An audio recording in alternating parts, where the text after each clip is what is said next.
divisions. The Ravens have a chance to clinch the AFC North with a win against the Browns in Week 18. Pittsburgh, still fighting for the North, have clinched a playoff berth for the second straight year. Back here with CBS Sports NFL analyst Charles Davis and in studio with Emery Hunt. And fellas, with the Steelers falling to the Chiefs and Ravens getting that big win over the Texans, Baltimore now in the driver's seat to win the AFC North. But guys, it was just a few weeks ago. It was a completely different story. Charles, how did we go from the Steelers, we're going to run away with the division, maybe about 4 weeks ago, to now it's the Ravens that are knocking at the door of back-to-back division titles? Yeah, we ran into the Steelers running into a very tough portion of their schedule. We also ran into the Steelers becoming somewhat stagnant on the offensive side of the ball, not able to score the points they needed. And they've already twice this year won ball games with 6 field goals and no other points. That doesn't happen. It shouldn't happen once, let alone twice. And they're having trouble scoring points right now. So that's been a real difficult thing for them. Baltimore on the flip side, the offense has kind of been there the entire time. The defense has come along in recent weeks. And because of that, that's put Baltimore in the driver's seat as we continue down the stretch. It's going to be fun to watch what happens because Pittsburgh, for all the great things that have happened this year, Emery, if they go through another year without winning at least one playoff game, wow. 2016, the last time they won a playoff game, which is shocking considering the success they've had even since then. Especially when you also build in how the last time we saw Pittsburgh play a playoff game at home, they were getting drubbed by the Cleveland Browns. So that is not sitting well. You know, in 2020, during the COVID year, Ben Roethlisberger's last stands. And here's the thing. When you look at Pittsburgh, when you're playing the better teams, your weaknesses or flaws get kind of put under the microscope and get highlighted a little bit more so. And on the flip side, when we've seen Baltimore playing these tough games, that's when they tend to play the best. Now, if Baltimore went out there and played Pittsburgh State, they lose. But because they go out there and play their best against the tougher opponents, Pittsburgh, against these tougher opponents, we started to notice that their passing game isn't as dynamic as it may look on paper. And there are some limitations within their run game. And now that they're starting to get a little bit banged up a bit on defense, that also brings some reason to why we're seeing what we're seeing now from the Steelers. Okay, so did you say Pittsburgh State? I did. Did you just put that ugly on the Gorillas of Pittsburgh State? Did you put that evil on them, Emery? I knew Charles gonna always pick up what I'm putting down. He wasn't gonna let that slide. So where we currently stand, the Steelers would own the 5 seed and would likely see the Texans in the wild card round. We saw Houston come out extremely flat against Baltimore, albeit they did lose a few big pieces on both sides of the ball over the last week. But guys, you were just talking about Pittsburgh winning with field goals and struggling to score points. But Emery, what's your confidence level looking at both of these teams following Christmas's results? I feel a little bit more confident in Pittsburgh because I can trust the formula that they mix in to have success, right? Run game, defense. We know their kicker is excellent. We've seen that on display. Charles touched on it perfectly, how they won 2 games with him alone.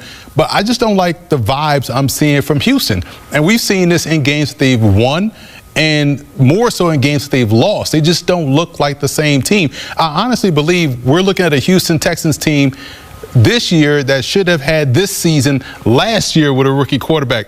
But now in his second season, we're seeing them go through the ups and downs of looking like playing with a young rookie quarterback when that should have been last year when they were high flying. So I have no confidence in the Texans in the postseason based off how they look out there on defense, how they look offensively speaking. If they can't get Joe Mixon going, then there's going to be a problem. And in the playoffs, it's all tough teams and teams that can really get off the field on third down. Yeah, and Emery, I believe in Mike Tomlin and what he can do with this team. He understands what he has. He understands the stretch that they've been in now. And let's say that things hold right now, and Pittsburgh's 5 and Houston's 4, and Pittsburgh has to go to Houston for the first round of the playoffs.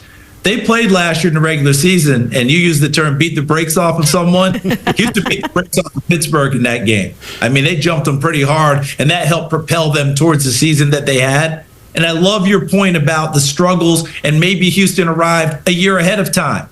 And now it's gone in reverse where the struggles are happening now. It'll be a very good offseason for Houston whenever that comes, about how they're going to go about things and getting ready for C.J. Stroud for next year, because now he understands how a league comes at you after you've shown what you have the first time through. Use the baseball analogy. The first time through the league, that guy hits 450. Then they studied him and realized, oh, let me try this pitch. All of a sudden, he's hitting 250, and he has to adjust. C.J. Stroud will adjust. D'Amico Ryans will adjust. I just don't know if it's this season. And I would like Pittsburgh. I'd have more confidence in Pittsburgh in that ball game, even if the game's in Houston. You guys saying that the injury is not necessarily enough to kind of define what they're going through. We're seeing a little bit more of holes in what Houston's going through right now overall. But guys, if there's one thing that's certain, that's Patrick Mahomes and Andy Reid have locked down the 1 seed for the 3rd time together after Wednesday's win over Pittsburgh, but 1 seed already. Listen, we had this discussion in the green room, Kiana, when we were watching this game. We were talking back and forth about this. And again, the saying is a lion doesn't concern himself with the opinions of sheep. Not saying that the Broncos are sheep. I'm just saying that if you are Andy Reid and you are known as a great situational football coach and everyone looks at the Chiefs and says, man, they always do the right things at the right time. That's not by happenstance. You have to really practice that. That's like trying to say I'm gonna wake up and be physical this morning. No, that starts early in the offseason. You can't just turn on physicality. You can't just turn on situational football. In order to stay sharp with that blade, you got to continue to sharpen it and work at it. So I would play Patrick Mahomes. Now, I wouldn't play him the whole game, but I will play him enough to where they can continue to keep things rolling. Because think about it. They have this early game on a Wednesday. They won't see another game until January 5th, and then they won't see another game until 2 weeks after that. So that's a lot of time, even though these are the Chiefs, but you want to continue to have that working knowledge of what we're doing, and especially if you're breaking in some new receivers that are coming back healthy now at this part of the season. So play him for a half, throw Carson Wentz out there, let him get some reps because you may need him at some point. But, hey, that's why Andy Reid is who Andy Reid is. Touche. Yeah, and Emery, as you know, he's not the only person that you're concerned about in staying sharp. Hollywood Brown just got back in the lineup today. He could probably use some reps, some live game reps, even though you worry about him getting hurt. But let's face it, you worry about everyone getting hurt. I think you're right on track based off of what we've seen from Andy Reid over the years. They've had that 3 games in 11 days gauntlet that they just finished. They'll get the rest until the next game. Play for a while. They'll come out. They're not concerned about whether they keep Denver out. They're more concerned about, are we continuing to advance on offense? Because remember, whoever plays Week 18, I think is going to be their lineup in the playoffs. Meaning, is Joe Thuney still going to be the left tackle instead of playing at guard? If so, he needs the reps out there. You've got to get Jawan Taylor some reps and get him to quit holding people and getting you penalties. They've got to keep working towards all those things. And last but not least, to stay sharp, Pat Riley, when he was with the Lakers, 1 year they had the number one. They won their early playoff round and had like 10 days before their next game. He knew they would get stale. He had full court scrimmages, took them away. They scrimmaged like they were playing regular season games to keep them sharp. He took a calculated gamble. They won the NBA title that year. I think Andy Reid's more in that camp than anywhere else. And by the way, those sheep you're talking about, Emery, we have met those sheep, and those sheep are us. Well, fellas, if I've learned anything over these last 2 games when looking at Andy Reid, and we know that they had the opportunity to sit Patrick Mahomes when he was dealing with that ankle injury and decided not to, it looks like Andy Reid and co wants to make sure that he does stay sharp, and I'd probably be willing to guarantee that we will see Mahomes in Week 18. Emery. Movie camera, hey, Cowboys Nation. Today, we've got some breaking news that's shaking things up behind the scenes for the Dallas Cowboys and leaving fans questioning the future of our team.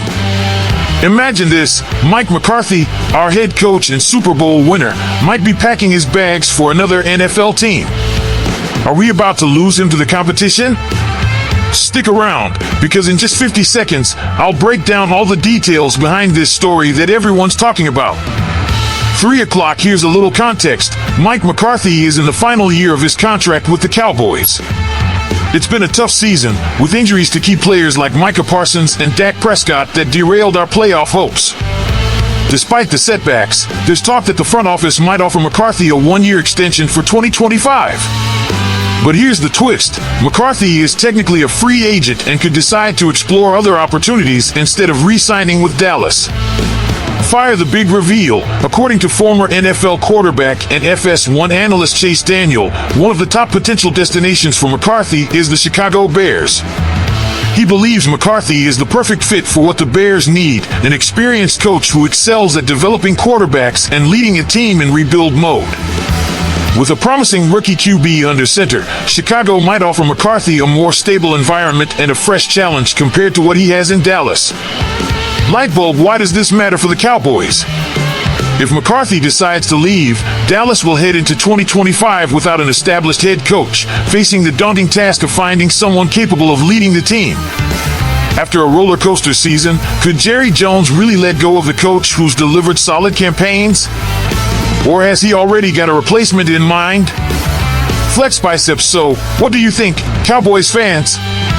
Should McCarthy stay and continue to lead the team, or is it time for a fresh start with new leadership at the helm? Megaphone, now it's your turn. Drop your thoughts in the comments, share this video with other fans, and don't forget to subscribe to the channel to stay updated on all things Cowboys. Hit that notification bell so you never miss out on exclusive content. American football, go Cowboys! See you in the next video.